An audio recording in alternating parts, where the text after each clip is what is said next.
हरियाणा के अंदर अगर आज हम इंडियन नेशनल लोकदल पार्टी की बात करें या अगर पार्टी को देखें तो आज भी हरियाणा की जनता परिवर्तन के चलते इस पार्टी को एक मौका देने के लिए बहुत से सपने संजोती नजर आ रही है। अगर जनता वाकई में ही इंडियन नेशनल लोकदल पार्टी में विश्वास जताते हुए 2024 के इलेक्शनों में अगर पार्टी को मौका देती है तो क्या इंडियन नेशनल लोकदल पार्टी वाकई में ही एक बार फिर से जनता की उम्मीदों के ऊपर खरी उतरी नजर आएगी? लेकिन आज हर कोई, जी हाँ, हरियाणा के अंदर एक एक आम नागरिक परिवर्तन के चलते, बदलाव के चलते पार्टी के लिए बहुत से सपने संजो रहा है। तो आप देख सकते हैं इंडियन नेशनल लोकदल पार्टी का जो ग्राफ है वो दिन ब दिन किस तरह से मजबूती के साथ, तेजी के साथ आगे की ओर कदम बढ़ाता नजर आ रहा है। और इसी के चलते 2024 के लोकसभा इलेक्शनों को लेकर पार्टी एक बार फिर से इतिहास दोहराने का, हरियाणा के अंदर इंडियन नेशनल लोकदल पार्टी का परचम लहराने का दावा जताती नजर आ रही है। और इसी के चलते मैं बताना चाहूंगी हरियाणा के बराड़ा के अंदर, जी हां, बराड़ा के अंदर आज इंडियन नेशनल लोकदल पार्टी की ओर से एक बहुत बड़ी रैली का आयोजन होने जा रहा है। पार्टी दावा जता रही है कि यह होने वाली रैली जो है इंडियन नेशनल लोकदल पार्टी की रिकॉर्ड तोड़ रैली रहने वाली है। और बताना चाहेंगे आज यमुनानगर के पूर्व विधायक दिलबाग सिंह के निवास स्थान पर इंडियन नेशनल लोकदल पार्टी की रीढ़ की हड्डी यानी कि जो अभय चौटाला जी हैं, उनका एक बार फिर से आगमन हुआ है। और आज इसी रैली को लेकर सर ने एक प्रेस वार्ता भी बिठाई है। चलिए यमुनानगर सिटी न्यूज चैनल पर आज की इस खास रिपोर्ट के लिए मेरी आप लोगों से अपील, आप लोग लाइव भी जुड़े रहें और इस वीडियो को आप लोग ज्यादा से ज्यादा शेयर करें। सबसे पहले तो अभय जी हमारे साथ जुड़े हैं, बात कर लेते हैं। अबे सर, सबसे पहले तो यमुनानगर सिटी न्यूज चैनल पर आपका स्वागत करते हैं। बहुत धन्यवाद कीमती आपका। समय दे रहे हैं। सर, आज बराड़ा के अंदर एक बहुत बड़ी रैली का आयोजन होने जा रहा है। एक तो आप उसके बारे में हमारे जनता को जरूर बताएं और दूसरा जो लोकसभा इलेक्शन जो रहने वाले हैं उसमें पार्टी की क्या कुछ रणनीतियां हैं या क्या रणनीतियां बनाकर चल रही है पार्टी? बराड़ा में जो आज हमारा सम्मेलन है, जो रैली है, वो एससी समाज के लोगों की है। इंडियन नेशनल लोकदल पार्टी ने हमेशा हर वर्ग विशेष के लोगों को साथ लेकर के हर व्यक्ति को एक पहचान देने का काम किया। पहले अच्छा है पहले जब चौधरी देवीलाल जी, जी। जिन्होंने इस पार्टी की स्थापना करी थी, वो भी हमेशा अलग अलग कास्ट के हिसाब से सम्मेलन करते थे। चौटाला साहब ने भी हमेशा अलग अलग कास्ट के हिसाब से सम्मेलन किए। हमने भी अब फिर से सम्मेलन शुरू कर रखे। सबसे पहले रोड सम्मेलन किया, उसके बाद बैकवर्ड सम्मेलन किया, युवा सम्मेलन किया, महिला सम्मेलन किया, अब एससी का सम्मेलन है, उसके बाद अल्पसंख्यकों का है और उसके बाद फिर किसान सम्मेलन है। आपने अभी एक चीज़ दोहराई थी कि इंडियन नेशनल लोकदल पार्टी का ग्राफ बढ़ता जा रहा है, लोगों का विश्वास बढ़ता जा रहा है। आपने ये भी कहा कि क्या आप लोगों से किए वायदों को पूरा करोगे, अपनी बात पे खरे उतरोगे। चौधरी देवीलाल ने जब कभी भी जो कोई वायदा जनता के बीच में किया उसको पूरा किया। कर्जा माफ़ी का वायदा किया था, बुढ़ापा पेंशन का वायदा किया था, गरीब की बेटी की शादी में 5100 रुपये कन्यादान का वायदा किया था। जैसे लोगों ने उन पे भरोसा करके सत्ता सौंपी, उन्होंने सारी चीज़ें पहली कैबिनेट की मीटिंग में पूरी करी। चौटाला साहब जब भी सत्ता में आए, उन्होंने जो कोई वायदे लोगों के साथ किए उनको पूरा किया। आज फिर हमारी पार्टी की तरफ से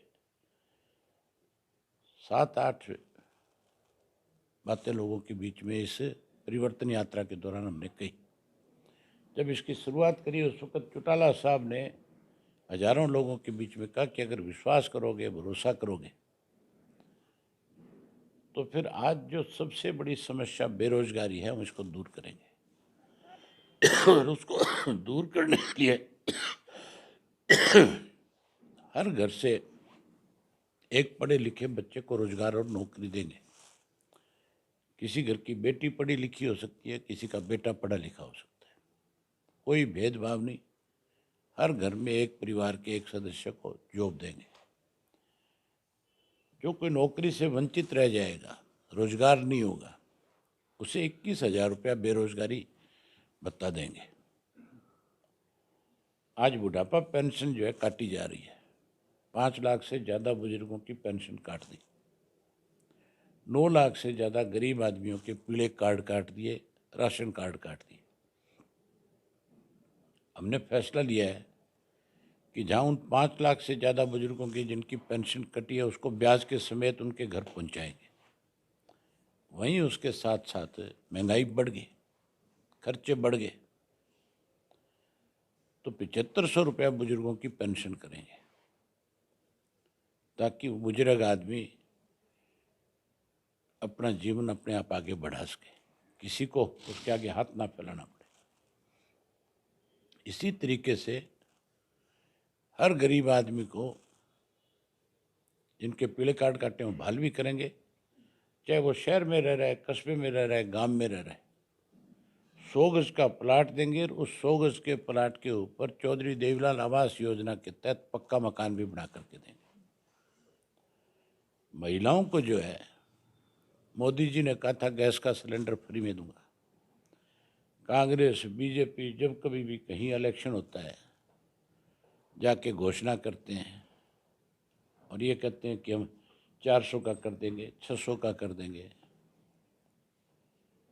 हमारा फैसला है कि हमारा राज बनने के बाद हम गैस का सिलेंडर हर महीने की पहली तारीख को,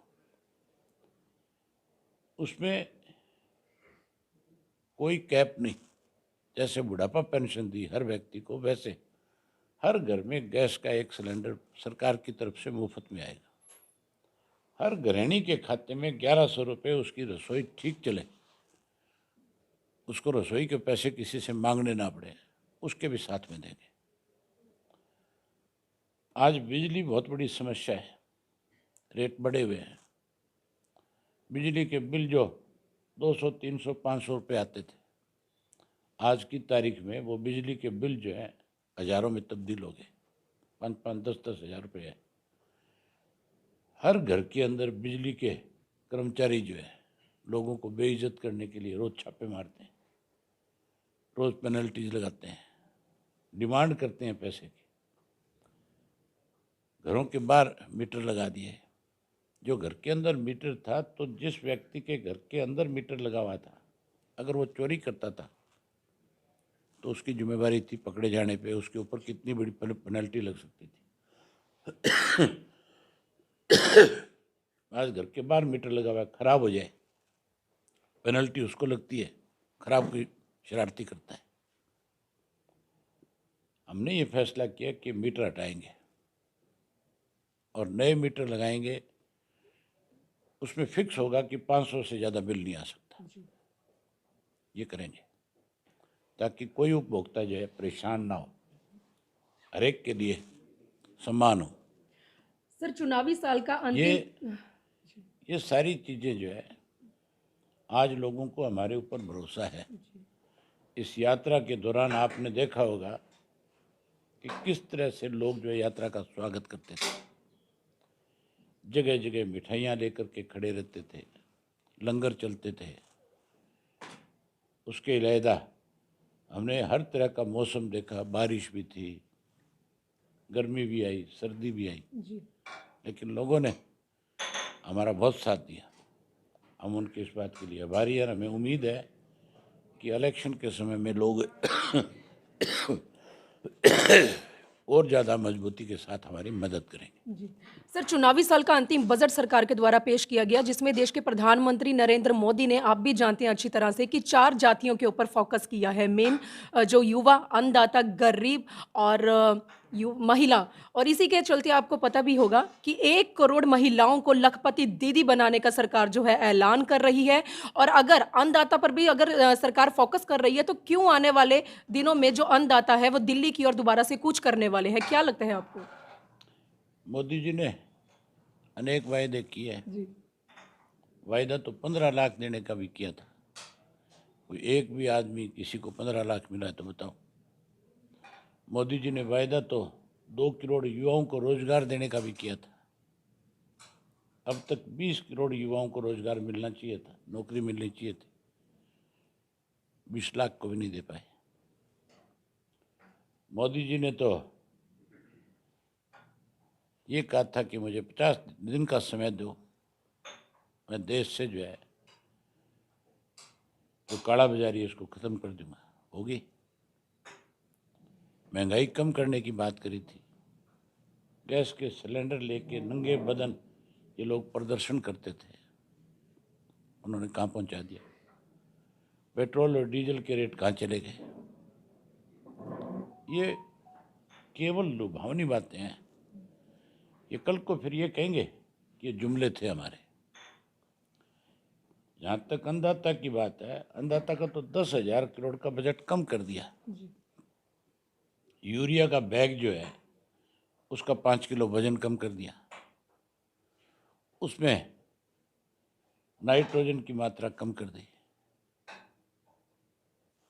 जहाँ 3 बैग से हमारा काम चल जाता था, अब 5 बैग डालने पड़ते हैं। तो अन्नदाता पे बोझ डाला है या उसको फोकस किया, उसको मारने के लिए फोकस कर रखा है कि कैसे मारा जाए।